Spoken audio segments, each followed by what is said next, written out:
I'm your host, CJ Larkins, and this is The Thread of Life. We'll start today with our guiding quotes.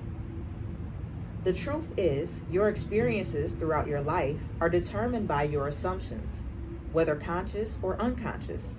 An assumption builds a bridge of incidents that lead inevitably to the fulfillment of itself. Let's begin in our usual style with a quote. The truth is, your experiences throughout your life are determined by your assumptions, whether conscious or unconscious. An assumption builds a bridge of incidents that lead inevitably to the fulfillment of itself. So let's start to unpack this. When I began to reflect on this, a thought came to my mind instantly, or a song. Actually, the song is by the Dave Matthews Band called The Space Between. And here's a lyric from the song. The space between the tears we cry is the laughter that keeps us coming back for more. That space, that in between, that's where our bridge of incidents appears. This is where transformation occurs. It's where we shift from where we are to where we want to be. The bridge isn't just the pathway, it's the stage where we become. It's our grand stage. It is the process of shedding the old, stepping into the new, and embracing the unknown with trust. When Neville discusses the bridge of incidents, he talks about a series of events that lead up to the bridge, which we must cross as we walk towards the fulfillment of our desired state. So for our desire to come into being, we must drastically alter our lives. When I say that, I mean we can desire for our current circumstances to be improved, changed, or rewritten. But to live in that state, we must move from where we are. And the bridge of incidents paves our way to our desired state. The series of events is your bridge. Oftentimes, the gap between where we are and where we want to be is massive. We need a massive change of fortunes. And these can come as inciting incidents, which can present sometimes as catastrophic or unexpected challenges, things that aren't necessarily wanted. But believe me, these times are the signal that your fortunes are changing. It may not seem like it at first, but this is the sign. But here's the key. These moments of change, no matter how difficult they may seem, are signals that our new reality is unfolding. The universe is rearranging itself in response to our assumptions, making room for the version of ourselves that we have envisioned. The universe is rearranging and repositioning itself in response to our assumptions, making room for the version of ourselves that we have envisioned, the version of ourselves that we must mold into this desired state.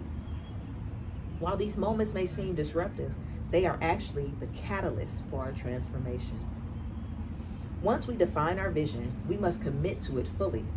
This means saying no to anything that is not aligned with our goals.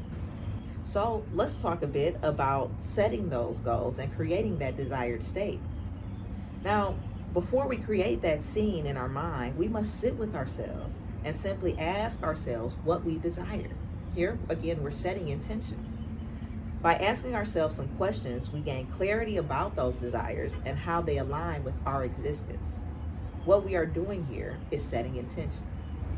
For more on this, I do suggest reading Dean Graziosi's book, Millionaire Success Habits. In this book, Dean uses a method called going 7 levels deep. By repeatedly asking the why of something, why we want something, we move beyond surface level desires and discover our fundamental driving force. So now once that we've defined our vision, we must commit to it fully. This means saying no to anything that does not align with our goals. Now, I saw one interviewee and she posed some striking questions to ask of oneself. Who am I? Who do I want to be? Is this the $100 million version of myself? Are these the habits of someone who is successful in my chosen field? The Cambridge Dictionary defines complementary as useful or attractive together. So we want to bring things that are useful to our vision into our lives. Because once we bring the things that are associated with these ideals or this state of mind, it's going to be super attracted to us. It's going to be attracted to us. We're creating this atmosphere where this desired state can thrive and grow. So ask yourself, what's complementary to your dreams? Ask yourself, what is complementary to my dreams? If you desire to be an astronaut, you may keep a small moon rock in your pocket, or you may study space and learn all that you can. The point is to keep your desired state in your mind, imprinted upon your subconscious.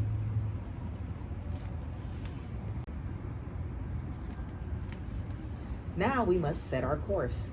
Once we set our course, we move in that direction. No matter what our desire is, we take action towards that.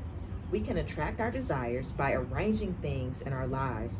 If you want to be a best-selling author, write or go to workshops or cafes. Model yourself after a writer who you admire. These actions will begin to attract your ideal state.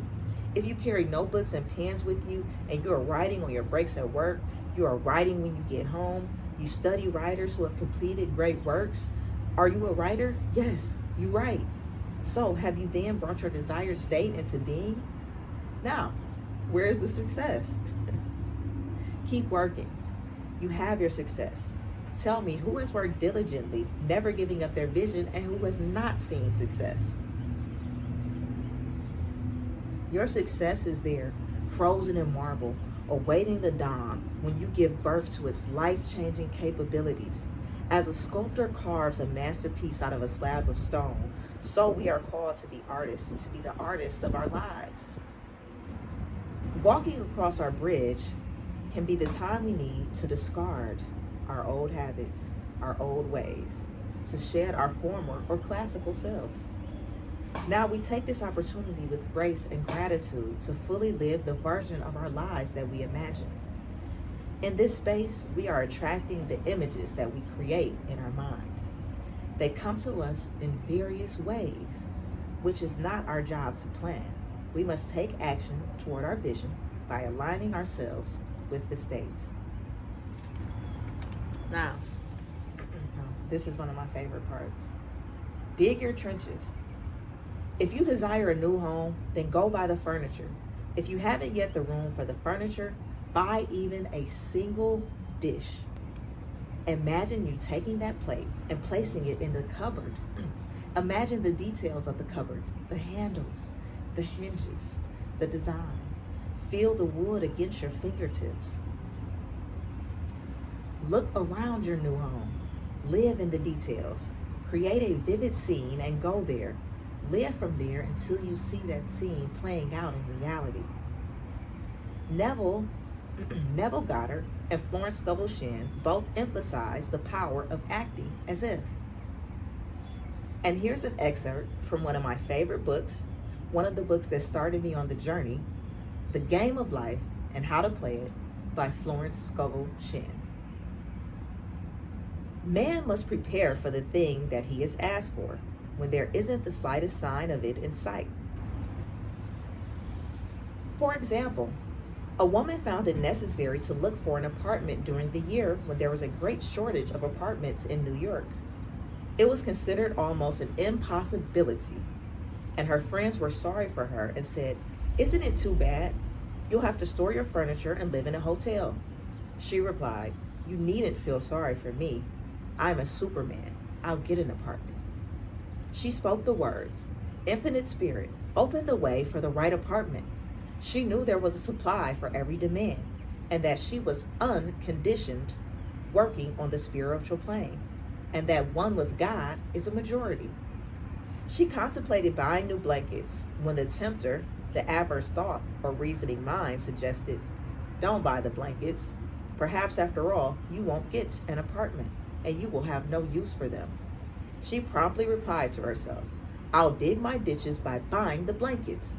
So she prepared for the apartment and acted as though she already had it.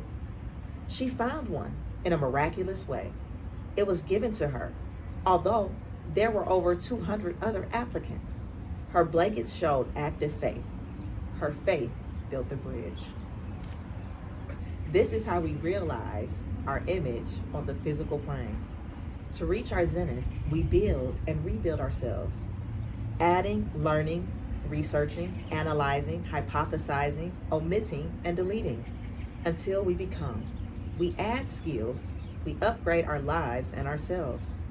There are some habits we can't take with us, and I'm sure we don't want to. Now, on my bridge, a question came to mind. If one of these habits is holding me back from the life of my dreams, would I give it up? And I decided to exchange that for the vision and the life of my dreams.